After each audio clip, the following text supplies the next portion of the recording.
Soy fisioterapeuta y me rompí el tendón de Aquiles. Esta historia te va a interesar.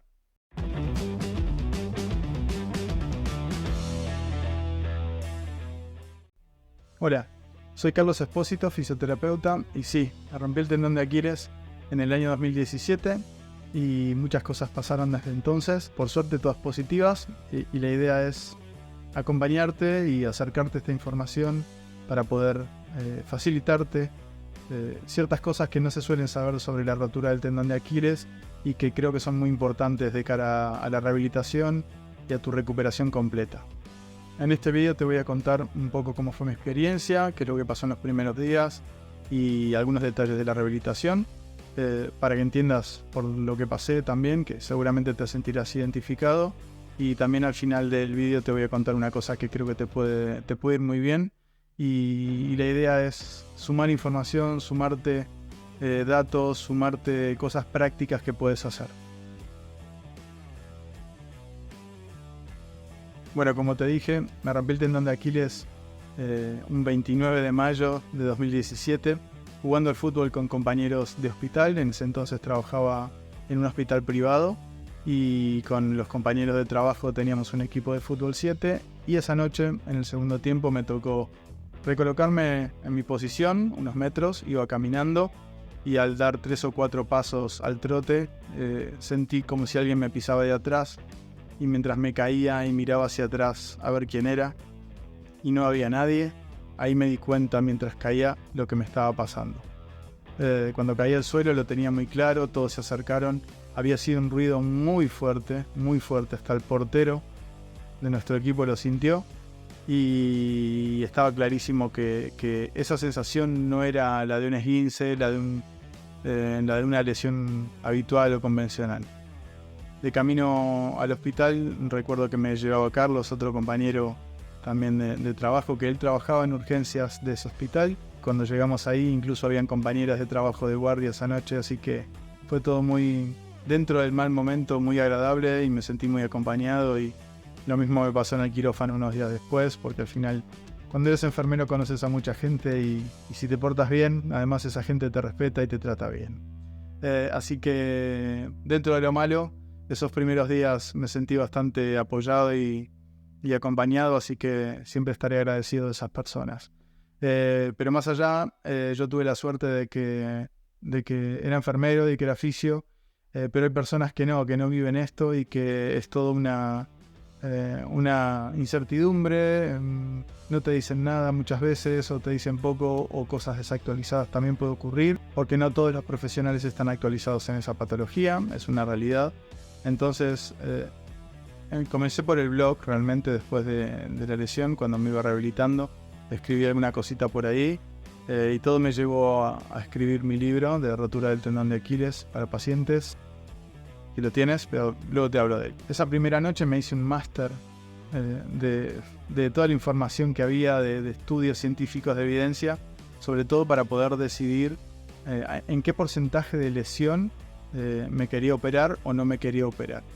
A la mañana siguiente me hicieron la ecografía y al final, con un 80% de rotura, fue muy sencillo decidirlo, y al menos en ese entonces yo prefería operarme.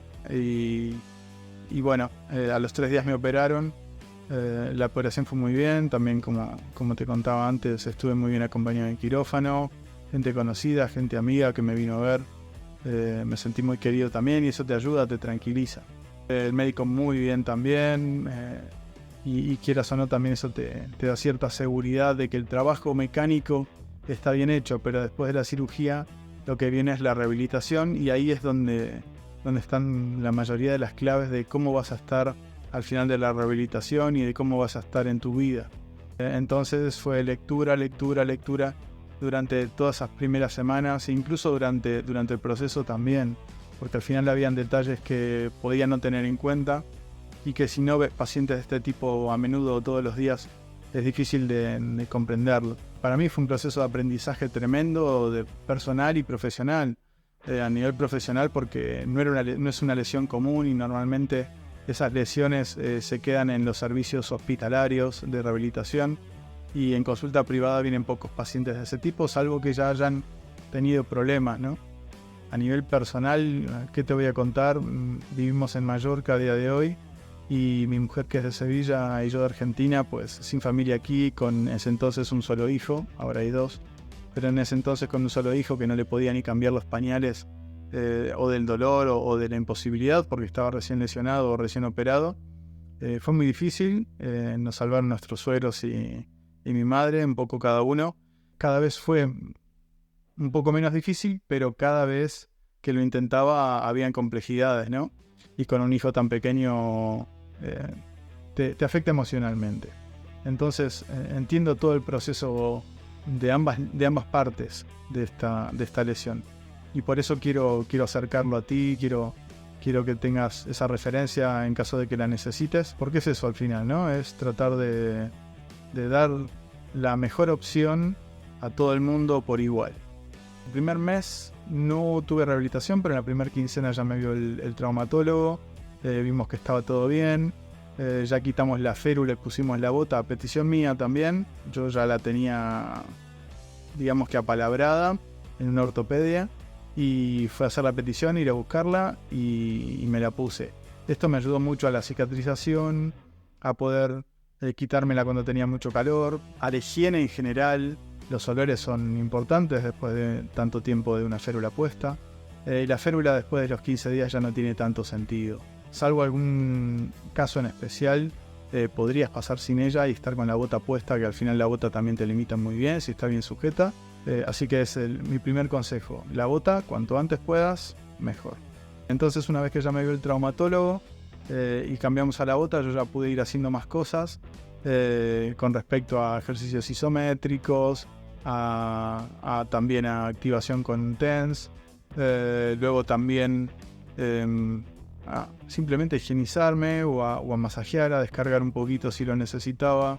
Los primeros milímetros o centímetros de movimiento ya me los permitía hacer, entonces podía ir liberando un poco. De hecho, a veces el dolor viene dado solo por la rigidez de no poder mover nada la articulación del pie, y realmente un poquitito se puede mover. Entonces hay detalles a tener en cuenta que normalmente no se tienen. Y luego, cuando empezamos la rehabilitación, el problema era que era verano, entonces como buen verano la gente se va de vacaciones, y en 5 sesiones tuve 5 fisioterapeutas diferentes, con lo cual yo tenía que darle el parte a cada uno de ellos. Era gracioso porque incluso yo alguno que otro lo conocía de haber estudiado juntos, algún taller, alguna formación, y todo era muy, muy agradable. Pero mirándolo desde afuera, si en 5 sesiones te tocan 5 fisios diferentes, pues puedes haber perdido 2 o 3 semanas de tiempo. Pero por suerte yo les iba adelantando, se iban soltando y íbamos pudiendo avanzar un poquito. Hasta que ya vino mi fisio, el que me tocaba a mí de verdad, que estaba de vacaciones y que además era especialista en este problema. Entonces, con lo cual ya todo fue también mucho más rodado y yo aprendí mucho de él también.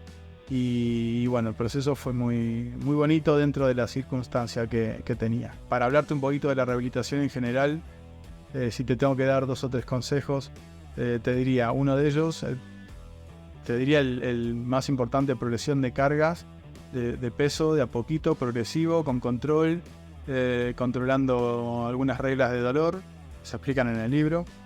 Por cierto, suscríbete, dale a la campanita y al like, y así ya me tienes ahí a mano para otras oportunidades.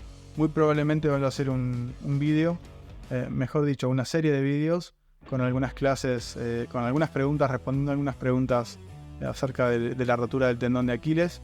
Así que tenme a mano que vas a recibir noticias mías. Espero que pronto, dependerá de mi vida laboral y del tiempo libre que a veces es escaso, pero vamos a intentarlo. Retomando, otro de los puntos importantes a tener en cuenta sería, por ejemplo, el control del dolor, con una regla del dolor, del cual no hay que pasarse, también explicado en el libro. También otro detalle es el movimiento, respetar el movimiento, ir progresando, no pasarnos de largo, sobre todo con la flexión dorsal del pie, porque si queda un tendón flácido después es más difícil de recuperarlo. e ir progresando de a poquito, tanto en flexión plantar como en flexión dorsal, respetando esos límites de articulación. De a poquito lo vas a ir ganando, se va a ir flexibilizando una vez que vayas apoyando cada vez más. Y luego pues respetar también y escuchar a tu fisioterapeuta según tu situación. Pero sobre todo estas dos cosas y luego la tercera, la fase final, en la fase final pensar en una readaptación a los ejercicios que tú solías hacer antes de la lesión. Y hay mecanismos sobre cómo hacerlo, o ejercicios que pueden ser intermedios o preparatorios para tu ejercicio final. Si por ejemplo tu ejercicio final era fútbol, ¿no? Por ejemplo, trabajar un poquito arranques, despegues, saltos. Pero bueno, eso ya poco a poco y tiempo al tiempo. Porque al final no se puede hacer desde antes. Eso hay que hacerlo en el exacto momento en el que estás preparado para hacerlo. Y tiene que haber un trabajo previo, preciso, fuerte, con conocimiento y con un montón de aspectos a tener en cuenta. Y bueno, para eso estamos los profesionales. En el caso de que tengas un fisio a mano y que te sientas cómodo, pues ya está. Tienes que ir preguntando, te irá resolviendo y te irá ayudando. Y ahora toca hablar del libro. El libro está en PDF y está en formato PDF porque los costes de impresión, como es un público muy escaso, no hay mucha gente que se rompa el tendón de Aquiles, afortunadamente.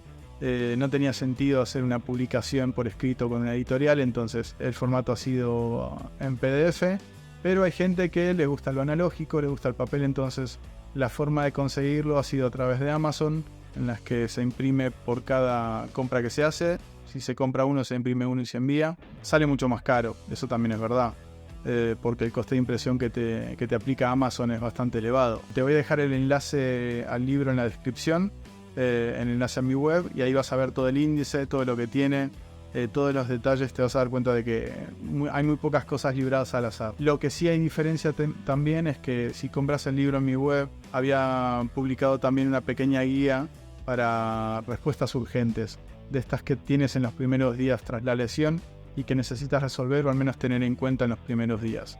Esa guía vale menos de 10 euros, pero a los que compran el libro se llevan la guía de forma gratuita también. Yo creo que es mejor opción comprarlo en PDF y así te lo llevas a todos lados, lo tienes en el móvil, tablet, ordenador o donde quieras. Y encima además tienes la guía de respuestas urgentes por si te acabas de lesionar y necesitas resolver cosas en el primer momento. Creo que es bastante por hoy.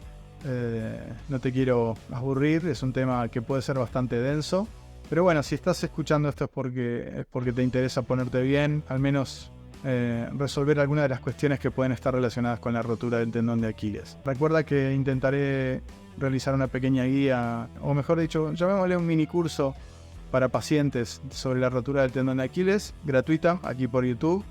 Y bueno, espero pronto poder empezar a publicarla, empezar a compartirla. Y aquí me tienes. Abrazo de fisio.